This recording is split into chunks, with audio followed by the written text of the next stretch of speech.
Hello दोस्तों, स्वागत है आप सभी का हमारे YouTube चैनल एपीसी एकेडमी पे। दोस्तों, आज के लेक्चर में हम भारतीय संविधान की प्रस्तावना के बारे में पढ़ेंगे। प्रस्तावना जिसे N.A. पालकीवाला के द्वारा परिचय पत्र का नाम दिया गया। पंडित ठाकुरदास भार्गव ने इसे संविधान की आत्मा व कुंजी कहा।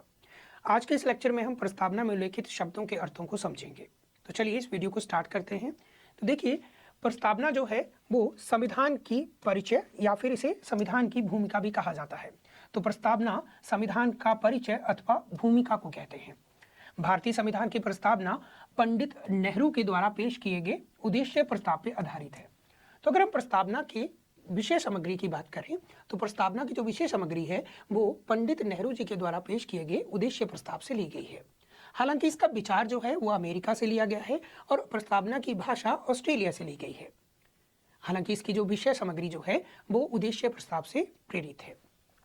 नेक्स्ट बात करें तो 42वें संविधान संशोधन अधिनियम 1976 के तहत इसमें 3 शब्द जोड़े गए थे। ये शब्द थे समाजवादी, पंथ निरपेक्ष और अखंडता।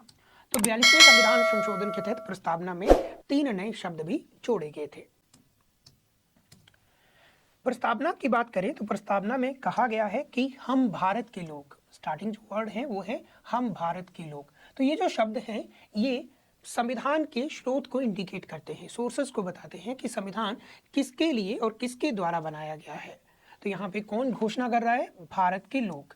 तो भारतीय संविधान भारतीय लोगों के द्वारा भारतीय लोगों के लिए बनाया गया है। ठीक है, तो हम भारत के लोग भारत को एक संपूर्ण प्रभुत्व संपन्न समाजवादी, पंथ निरपेक्ष, लोकतंत्रात्मक गणराज्य बनाने के लिए।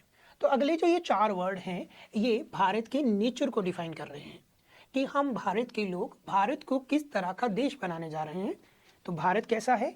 भारत एक संपूर्ण प्रभुत्व संपन्न देश होगा, समाजवादी होगा, पंथ निरपेक्ष होगा और ये डेमोक्रेटिक रिपब्लिक होगा, लोकतंत्रात्मक गणराज्य होगा। इसके साथ इसके समस्त नागरिकों को सामाजिक, आर्थिक और राजनीतिक न्याय। तो प्रस्तावना में तीन प्रकार के न्याय की बात कही गई है, सामाजिक, आर्थिक और राजनीतिक न्याय। ये कई बार एग्जाम में भी पूछा जाता है कि प्रस्तावना में कितने प्रकार के न्याय की बात की गई है। इसके अलावा विचार, अभिव्यक्ति, विश्वास, धर्म और उपासना की स्वतंत्रता। तो अगर हम स्वतंत्रता की बात करें तो इसमें 5 प्रकार की स्वतंत्रता की बात कही गई है। प्रतिष्ठा और अवसर की समता प्राप्त करने के लिए तथा उन सब में व्यक्ति की गरिमा और राष्ट्र की एकता और अखंडता को सुनिश्चित करने वाली बंधुत्व को बढ़ाने के लिए। अब इस बंधुत्व वर्ड का अर्थ होता है भाईचारा। ठीक है, बंधुत्व को बढ़ाने के लिए दृढ़ संकल्पित होकर अपने संविधान सभा में आज दिनांक 26 नवंबर 1949 को एकता द्वारा संविधान को अंगीकृत, अधिनियमित और आत्मसमर्पित करते हैं। तो देखिए, प्रस्तावना में इस दिनांक, उस डेट का भी वर्णन है जिस दिन जो है संविधान सभा के द्वारा भारतीय संविधान को अंगीकृत, इट मींस अडॉप्ट किया गया था। तो प्रस्तावना जो है वो संविधान के स्रोत, भारत की प्रकृति और संविधान के उद्देश्यों को उल्लेखित करती है। तो अगर हम बात करें इन शब्द की तो ये संविधान के सोर्स को बताती है कि संविधान किसके लिए और किसके द्वारा बनाया गया। हालांकि जो अगले जो वर्ड हैं वो भारत के नेचर को बताते हैं, प्रकृति को बताते हैं, और अगले जो शब्द हैं वो उद्देश्य को बताते हैं कि समस्त नागरिकों को 3 प्रकार का न्याय और 5 प्रकार की स्वतंत्रता दी जाती है। तो ये उद्देश्य में आ जाते हैं। तो चलिए 1 बाय 1 इन सभी शब्दों के अर्थों को समझते हैं। पहला है हम भारत के लोग। तो देखिए, प्रस्तावना की जो शुरुआत होती है वो इन्हीं शब्दों से होती है, हम भारत के लोग। इसका अर्थ है कि भारतीय संविधान भारतीय लोगों के द्वारा बनाया गया है और वो भारतीय लोगों को ही समर्पित है। तो इस शब्द का अर्थ है कि भारत एक प्रजातांत्रिक देश है, यानी जहाँ पे जनता का शासन हो, प्रजा का शासन हो, तथा भारत के लोग सर्वोच्च संप्रभु है। तो अगर हम प्रस्तावना की बात करें तो प्रस्तावना के अनुसार जो है संविधान की जो वास्तविक सत्ता है वो जनता के निहित है, यानी जनता के अंडर ही है, क्योंकि संविधान भारतीयों के द्वारा बनाया गया है और वो भारतीय लोगों के लिए है। भारतीय जनता को जो अधिकार मिले हैं वही संविधान का आधार है। अर्थात दूसरे शब्दों में हम कहें तो भारतीय संविधान भारतीय जनता को समर्पित है। तो भारतीय संविधान किसे समर्पित है? वो जनता को समर्पित है। तो इन शब्दों का अर्थ हम ये समझते हैं कि संविधान भारतीयों के द्वारा भारतीय के लिए बनाया गया है। संविधान की जो वास्तविक सत्ता है, अधिकार है, वो जनता के निहित है। अगले शब्द की तरफ चलते हैं। जैसा कि मैंने बताया कि ये जो शब्द थे ये भारत के संविधान के सोर्स को बताते हैं। अगले जो शब्द हैं वो भारत के नेचर को बताते हैं। तो अगला शब्द जो आ रहा है वो है संप्रभुता। तो भारत एक क्या है, संपूर्ण प्रभुत्व संपन्न देश है। अब संपूर्ण प्रभुत्व संपन्न देश का क्या अर्थ है, एक ऐसा राष्ट्र जो किसी बाहरी शक्ति के अधीन ना हो, वो अपने इंटरनल और एक्सटर्नल मैटर पर फैसले लेने के लिए सक्षम हो, यानी वो पूरी तरह से स्वतंत्र हो। देखिए इस शब्द का अर्थ है कि भारत ना तो किसी अन्य देश पर निर्भर है और ना ही किसी अन्य देश का डोमिनियन है, यानी भाग है। इसके ऊपर कोई भी शक्ति नहीं है और यह अपने आंतरिक और बाहरी मामलों को नियंत्रण करने के लिए स्वतंत्र है। ठीक है, तो एक ऐसा राष्ट्र जो किसी बाहरी शक्ति के अधीन ना हो, ठीक है, वो अपने आंतरिक और बाहरी मामले को पर डिसीजन लेने के लिए सक्षम हो, उसे कहेंगे संपूर्ण प्रभुत्व संपन्न देश। नेक्स्ट अगर हम वर्ड की बात करें तो नेक्स्ट वर्ड है समाजवादी। ये वर्ड 42nd अमेंडमेंट के तहत लाया गया था 1976 में। तो इस वर्ड का अर्थ है कि समाज के हर वर्ग को समानता दी जाएगी।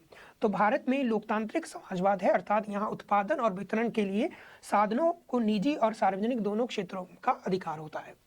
तो इसका अर्थ ये है कि जो सरकारी जो सार्वजनिक जो साधन है उनका वितरण जो है समाज के हर वर्ग तक पहुंचेगा। ठीक है, चलिए अगले शब्द की तरफ चलते हैं।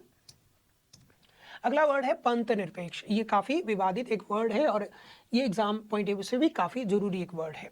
पंथ निरपेक्ष मीन्स सेकुलर। तो भारत एक सेकुलर देश है, प्रस्तावना में ये लिखा गया है और इस वर्ड को भी 42nd अमेंडमेंट के तहत ही इंसर्ट किया गया था।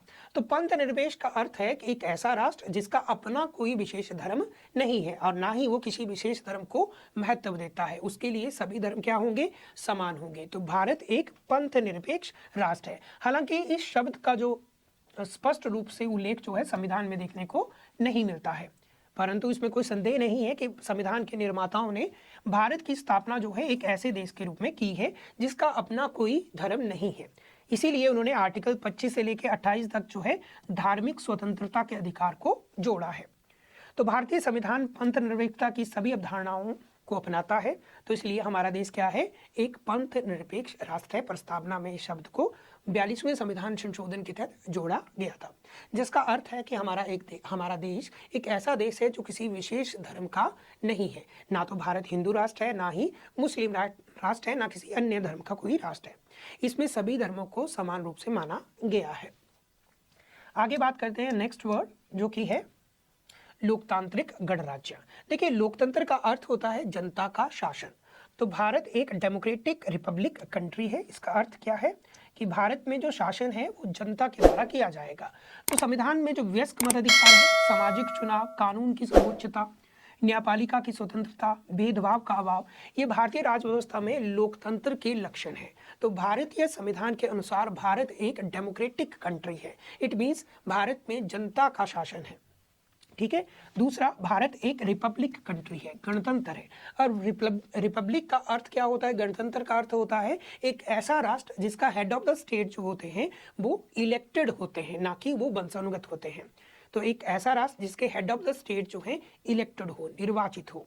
जैसे कि भारत के जो हेड ऑफ द स्टेट है संविधान के अनुसार वो राष्ट्रपति हैं। तो भारत के राष्ट्रपति निर्वाचित होते हैं, ना कि वो वंशानुगत होते हैं। वैसे अगर मैं बात करूं ब्रिटेन की, तो ब्रिटेन के जो हेड ऑफ द स्टेट होते हैं वो क्राउन होते हैं और वो वंशानुगत होते हैं। तो ब्रिटेन एक रिपब्लिक कंट्री नहीं है और इंडिया एक रिपब्लिक कंट्री है। ठीक है, तो रिपब्लिक का अर्थ है गणतंत्र में राज्य के जो प्रमुख होते हैं हमेशा ही प्रत्यक्ष या अप्रत्यक्ष रूप से क्या होते हैं, निश्चित समय के लिए चुने जाते हैं। एक फिक्स टाइम के लिए वो इलेक्ट किए जाते हैं, वो वंशानुगत नहीं होते हैं। ठीक है, तो ये जो सारे वर्ड हैं ये प्रस्तावना में जो है भारत के नेचर को डिफाइन कर रहे हैं। तो आज के लेक्चर में हमने पढ़ा कि प्रस्तावना जो है वो संविधान के सोर्स, संविधान, भारत की प्रकृति और संविधान के उद्देश्यों को उल्लेखित करती है। हम भारत के लोग, इससे उल्लेखित होता है कि इस भारतीय संविधान भारतीय लोगों के द्वारा भारतीय लोगों के लिए बनाया गया है। इसलिए संविधान के अनुसार संविधान की जो वास्तविक सत्ता है वो जनता के निहित है। दूसरे शब्दों की अगर हम बात करें तो ये भारत की प्रकृति के बारे में बताते हैं कि भारत एक संपूर्ण प्रभुत्व संपन्न देश है, एक ऐसा राष्ट्र जो किसी अन्य या बाहरी शक्ति के अधीन नहीं है। दूसरा वर्ड है समाजवादी, जहां समाज के सभी वर्गों को समानता है। तीसरा है पंथ निरपेक्ष, जहां सभी धर्मों को समान माना गया है और भारत का अपना कोई धर्म नहीं है। लोकतांत्रिक गणराज्य, जहां जनता का शासन है और जो हेड ऑफ द स्टेट है वो इलेक्टेड है, निर्वाचित है, और वो फिक्स टाइम के लिए निर्वाचित किए गए हैं। तो चलिए, ये था आज का हमारा वीडियो लेक्चर। आप होप सो कि आपको ये अच्छा लगा हो। अगर आपको ये वीडियो अच्छा लगा हो तो हमारे वीडियो को लाइक, शेयर और कमेंट जरूर करें और हमारे चैनल को सब्सक्राइब करें। धन्यवाद।